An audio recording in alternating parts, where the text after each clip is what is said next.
The envelope left Buckingham Palace before sunrise. No press release. No cameras. No warning. But within hours, whispers spread through royal corridors like wildfire. King Charles had allegedly approved a move many insiders thought would never happen, a final symbolic separation from Meghan Markle. And according to palace sources, this wasn't just another royal adjustment. It was a message. A cold one. Because behind the silence of Buckingham Palace, something far bigger was unfolding, a battle over power, identity, and the future of the monarchy itself. And by the end of this story, you'll understand why insiders are calling it the moment the royal family crossed the point of no return. For years, royal watchers believed some invisible thread still connected Meghan Markle to the institution she once represented. Even after stepping away from royal duties, even after the interviews, the documentaries, the accusations, there were still small symbolic links tying the Sussexes to the crown. Tiny details most people would never notice. But inside the monarchy? Symbols are everything. And according to insiders, palace officials had grown increasingly uncomfortable with those remaining connections. Because in royal culture, titles and privileges aren't decorative. They represent authority, recognition, legitimacy. And lately, palace insiders feared the lines had become dangerously blurred. Especially as Harry and Meghan continued building a global media presence far outside royal control. Behind closed palace doors, reports suggest senior advisors launched a quiet internal review. At first, it sounded technical, routine, administrative. But insiders claim the discussion quickly evolved into something much more serious. Who truly represents the monarchy? Where does royal identity end? And how much symbolic power should former royals still carry once they've walked away? Those questions reportedly triggered weeks of tension inside Buckingham Palace. Because this wasn't just about Meghan anymore. It was about the future survival of the institution itself. And according to royal commentators, one person in particular was pushing for clarity. Prince William. Sources claim William had gradually become convinced that the monarchy could no longer afford emotional ambiguity. Not during a fragile transition. Not while King Charles faced growing health concerns. And definitely not during an era dominated by global media, celebrity branding, and non-stop public scrutiny. Insiders say William viewed lingering royal privileges as cracks forming inside the structure of the crown. Small cracks. But dangerous ones. Because once public confusion begins surrounding who officially represents the monarchy, the institution itself starts weakening. And according to palace whispers, William wasn't alone. A growing network of senior courtiers, constitutional advisors, and royal loyalists allegedly rallied behind the idea of tightening royal boundaries once and for all. Some insiders reportedly referred to the emerging alliance as the Heirs Accord. Quiet. Disciplined. Focused entirely on protecting the monarchy's future. Not emotionally. Institutionally. And at the center of the storm stood King Charles himself. Torn between two impossible roles. A father. And a king. According to palace insiders, Charles resisted taking severe action for months. He reportedly hoped time would heal the fracture between Harry and the family. That distance might cool emotions. That eventually, reconciliation could still happen. But palace veterans allegedly warned him that unresolved ambiguity carried enormous risks. Because every interview, every memoir revelation, every streaming project, every public accusation, reopened wounds the palace had spent years trying to contain. And slowly, the pressure began to build. Not just emotionally. Constitutionally. To understand why this moment became so explosive, you have to go back to 2020. Sandringham. The emergency summit that changed everything. At the time, the monarchy believed compromise could preserve peace. Harry and Meghan wanted independence, but they also wanted to maintain parts of their royal identity. The palace tried to create a middle ground. Flexible. Undefined.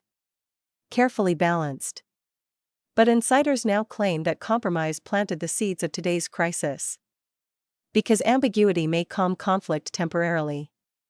But inside the monarchy, unclear boundaries eventually become dangerous. Queen Elizabeth II reportedly understood this better than anyone.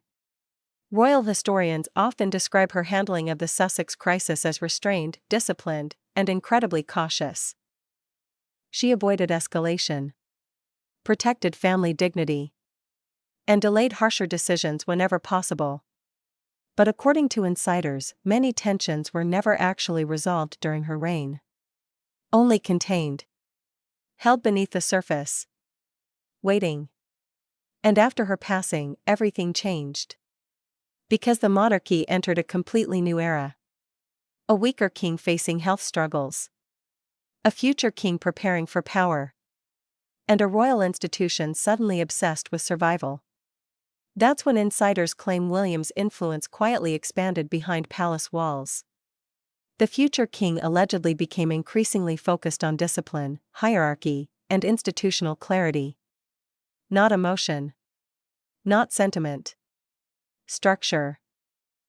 And according to palace commentators, Catherine, Princess of Wales, became one of the strongest stabilizing forces behind that strategy. Calm. Careful. Measured. Many insiders reportedly viewed Catherine as deeply aligned with the long-term thinking once associated with Queen Elizabeth herself. Protect stability at all costs. Avoid spectacle. Preserve public trust. And together, William and Catherine increasingly came to represent the monarchy's future direction. A slimmer monarchy. Sharper boundaries. Less flexibility. More control. Meanwhile, across the Atlantic, things looked very different. Because according to reports, Meghan's California circle did not view these developments as routine protocol. They viewed them as escalation. A deliberate one.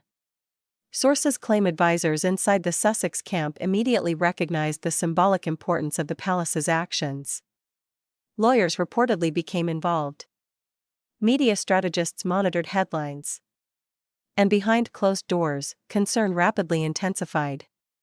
Because within royal culture, symbolism often matters more than public statements. A silent action can carry enormous meaning. And insiders whisper that Meghan allegedly took the move personally. Not simply because of what was removed, but because of what it implied. That the institution was systematically severing every remaining thread connecting the Sussexes to formal royal life. Completely. Permanently.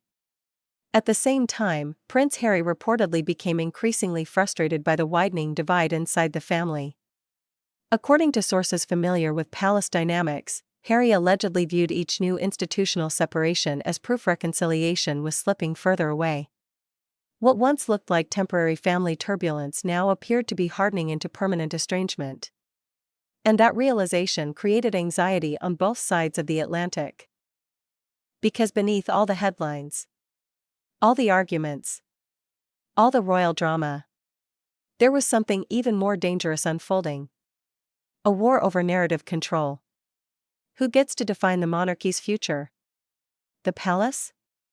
Or the former royals now operating outside it? That question reportedly haunted Buckingham Palace for months. Especially as King Charles struggled to balance public duty with private heartbreak.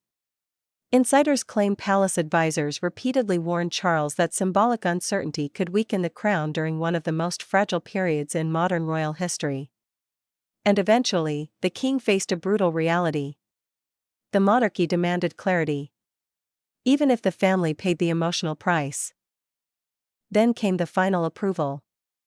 Quiet. Administrative. Almost invisible to the public. But inside palace walls, insiders allegedly described it as the Iron Protocol. A silent bureaucratic operation designed to formally tighten royal boundaries once and for all. Reports suggest internal systems were updated immediately. Communication pathways revised. Directories changed. Protocol standards adjusted across multiple departments.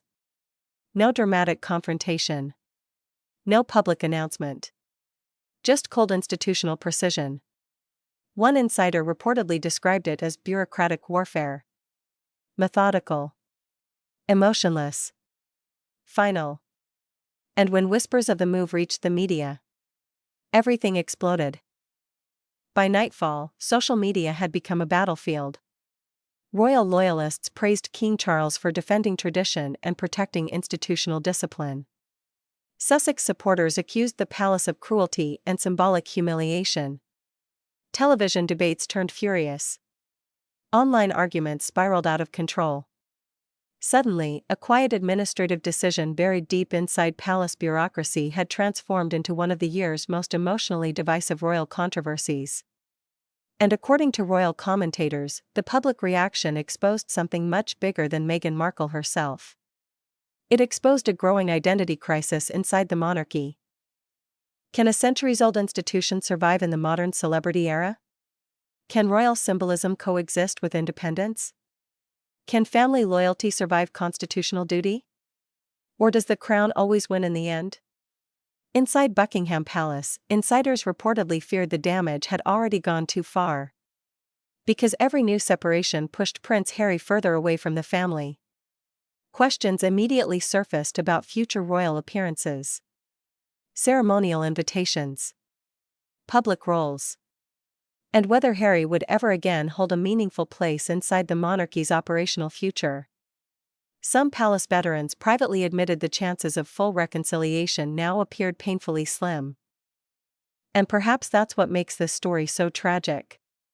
Because beneath the titles, the protocol, the symbolism, this is still a family. A fractured one.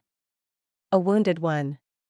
Trying to survive under the pressure of history, power, and public scrutiny. For decades, the House of Windsor survived through silence, compromise, and carefully managed appearances. But according to those familiar with the palace's inner machinery, this moment felt different. Not temporary. Not symbolic. Permanent. A final line drawn between royal duty and royal independence. And somewhere in the middle of it all stands Prince Harry. Caught between two worlds. The life he built with Meghan. And the institution that shaped him from birth. Meanwhile, Prince William appears to be preparing for a future monarchy built around stricter discipline, tighter symbolism, and far clearer boundaries. And King Charles? According to insiders, the king ultimately made the choice every monarch eventually faces. The crown before the family. Even when it hurts. Even when the consequences are irreversible. And maybe that's the real story hidden behind Buckingham Palace's silent corridors. Not just a royal dispute, but the terrifying cost of preserving a monarchy in the modern world. Because once the institution decides survival comes first, there may be no way back. So what do you think? Was the palace protecting the future of the monarchy? Or destroying what remained of the family in the process? Let me know in the comments below. And if you enjoyed this deep dive into the royal drama unfolding behind palace walls, don't forget to like, subscribe, and turn on notifications for more stories the headlines don't fully reveal. Because this story? It's far from over.